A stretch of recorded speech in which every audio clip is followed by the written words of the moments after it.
o direito. Vi ringrazio, cara Presidente. Voilà, Lauda, chère conseillère exécutive, rappelez-vous, j'avais participé au Café Cittadini au printemps 2018, il me semble. Donc bon, j'étais un peu... c'était le commencement de ce fameux POT. Donc voilà, c'était juste au nom de mon groupe quelques remarques et après aussi quelques félicitations, je dirais. Donc pour rappel, le règlement de 2018 avait été voté à l'unanimité. Madame la conseillère veut axer le règlement actualisé sur deux nouvelles dimensions. Une, la territorialisation des politiques de la jeunesse, en accompagnant les collectivités désireuses de porter des projets pour la jeunesse et en faisant connaître au plus près des territoires les aides existantes. Concrètement, il s'agit d'allouer des aides financières aux EPCI et PETR. Quand je dis PETR, c'est pôle d'équilibre territorial et rural.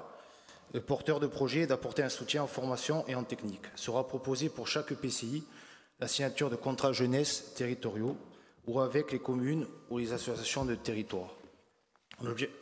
L'objectif étant de mailler la Corse d'ici 2025 et les projets tournent autour de la réhabilitation d'équipements ou de lieux dédiés aux jeunes sur un territoire donné.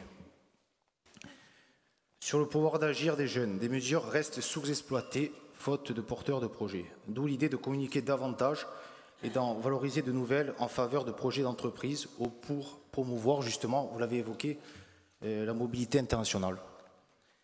Nous saluons la qualité du travail, l'importance et la variété des aides de ce rapport. Nous saluons le fait qu'une attention soit portée sur les zones rurales, justement, l'ouverture de ces aides aux EPCI. Nous apprécions que des évaluations et des bilans soient faits assez régulièrement afin de recentrer le règlement des aides sur les dispositifs réellement mobilisés. Je parle aussi de la politique d'information et de communication avec la mise en place d'interfaces et de relais dans les communes et territoires les plus éloignés. Et notre groupe voudrait saluer aussi le travail de notre élue à l'Assemblée de Corse, Madame Kachi Cognetti-Tourkin. En plus d'être une élue de l'Assemblée de Corse, c'est une élue du rural. Et vice-présidente de la Comcom, Pascal Pauli, qui sait plus que d'autres élus les besoins et les attentes des territoires ruraux et de sa jeunesse. Je fais référence à la qualité de son intervention fin janvier en séance publique avec vous, Madame la Présidente, notamment. Voilà, pour conclure, nous trouvons notre force dans ces racines rurales, moi-même étant d'un village du Niol, et que nous devons aider ces jeunes justement qui vivent en milieu rural.